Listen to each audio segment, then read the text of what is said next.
epopeya del crucero Ara General Belgrano es sublime, porque está asignada por su historia y por su gloria. Un buque que inicia su construcción por allá por febrero de 1935 y 3 años más tarde fue botado con una eslora o un largo de 185 metros, una manga o su ancho de 18 metros y un puntal de 37 metros de largo. Es decir, desde la cúspide, desde el radar del palo mayor hasta la quilla. 635 compartimentos. En 1938, en marzo, fue votado y fue destinado al Grupo del Pacífico. Y su primer destino fue la base naval de Honolulu, donde es atacado por allá por el año 1939, cuando es atacado por los aviones japoneses, donde hunden varios acorazados y él, denominado en ese momento el USS Phoenix, sale indemne de aquel ataque.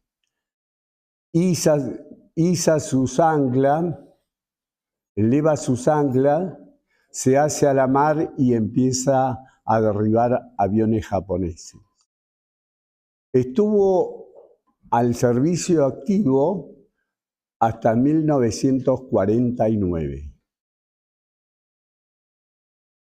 2 años más tarde, la República Argentina compra 2 cruceros livianos.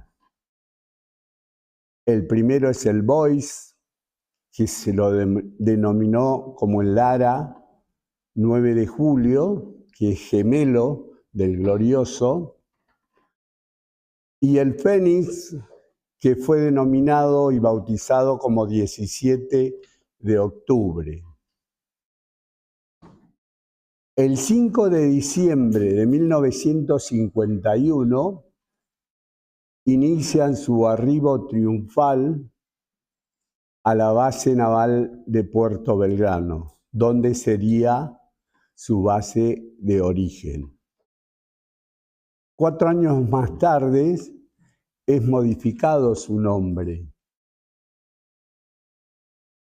y definitivamente queda como crucero Ara General Belgrano. Cuando nosotros recibimos el despacho que ya nuestro pabellón nacional flameaba en nuestras Islas Malvinas, también recibimos un segundo despacho que lo recibe el comando, donde ordenan que el crucero General Belgrano debía participar en el conflicto.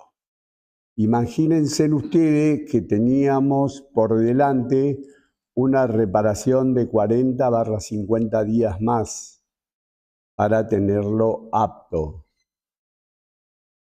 ¿Qué hicimos a partir de ese momento? Formamos grupos, 3 grupos de 8 horas cada uno y trabajamos 24/7 hasta lograr dejarlo a pleno. Cambiamos su cubierta de vuelo en su totalidad. Debajo de esa cubierta teníamos un helicóptero que pertenecía o estaba destinado al crucero. Quienes pertenecíamos a la dotación fija y aquello que más conocimientos teníamos del buque, debíamos volcarlos hacia ello. Así lo hicimos y el día 16 de abril zarpamos rumbo a la ciudad de Ushuaia, en el territorio nacional de Tierra del Fuego, con una dotación de 1093 hombres. Tomamos el Canal del Toro. Cuando llegamos a la Quinta Boya, escuchamos una radio chilena que informa que el crucero, después de haber estado en un cruento combate, recibió 2 impactos de torpedo. Nosotros recién estábamos saliendo de Puerto Belgrano. Al fin de semana siguiente, Radio Colonia informa que el crucero Belgrano se encontraba al garete o a la deriva. El día 22 de abril arribamos a la ciudad de Ushuaia. El personal cubría guardias de crucero de guerra 4 horas por 8 de descanso, donde en esas 8 horas, para que tengan una idea, debían almorzar, merendar, cenar o dormir y además trabajar en las tareas que le fueron asignadas a cada uno del personal. En el transcurso de esa navegación tuvimos la posibilidad de utilizar el único medio que teníamos de comunicación con nuestras familias, es decir, la correspondencia. Yo escribí 4 cartas hasta llegar a Ushuaia. La primera fue a mis padres, mi padre ya con edad avanzada, les comentaba que no se preocuparan, que el crucero no iba a participar en el conflicto porque nos encontrábamos en reparaciones. La segunda carta era para mi hermana mayor. A ella sí le decía la verdad y le decía que yo ya le había firmado un poder a mi padre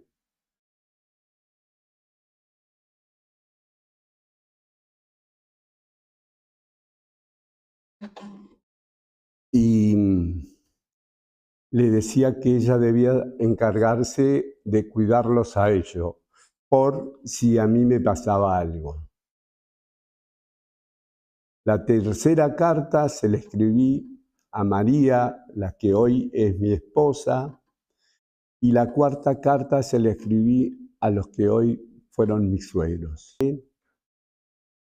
Nos ordenan que debíamos encallar o anclar en Bahía Agradable o en Ganso Verde. Y desde allí, repeler a la flota inglesa. El comando le consulta al Estado Mayor Conjunto qué pasaría o qué va a pasar si el buque se quedaba sin combustible o sin municiones. Definitivamente el buque iba a ser hundido. ¿Por qué debía en principio estar encallado? Por el poder de fuego que tenía. Como no se podía hacer eso, porque también pensaron que no era viable que quede encallado porque iba a ser hundido de alguna manera, ¿no? Entonces nos ordenaron armar el grupo de tarea 79.3, que estaba compuesto por el glorioso crucero General Belgrano como líder, y su 2 escolta, el destructor Bouchard y el destructor Piedrabuena. Y debíamos controlar el tráfico marítimo en la isla de los Estados. Por un lado el Atlántico y por el otro lado el Pacífico. El día 19 de abril arriba a las Islas Georgia del Sur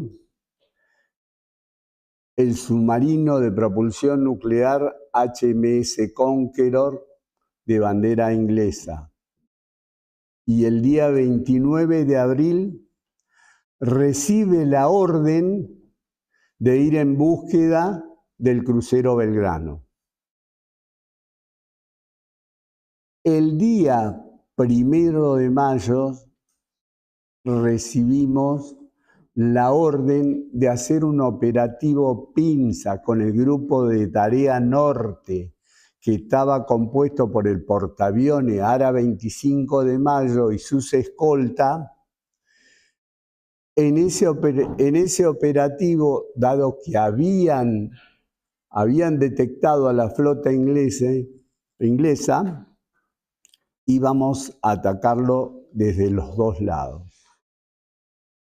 Lamentablemente, ese día, por condiciones climáticas, los aviones del portaaviones no pudieron despegar, tampoco lo pudieron hacer de la base aeronaval de Río Grande y de Río Gallegos. Se aborta la misión y nos ordenan ese mismo día reabastecernos de combustible en alta mar con el buque petrolero Puerto Rosales. A 4 millas de distancia, más o menos son unos casi 8 kilómetros, para que tengan una idea, el submarino Conqueror iza su periscopio y detecta la silueta del Belgrano.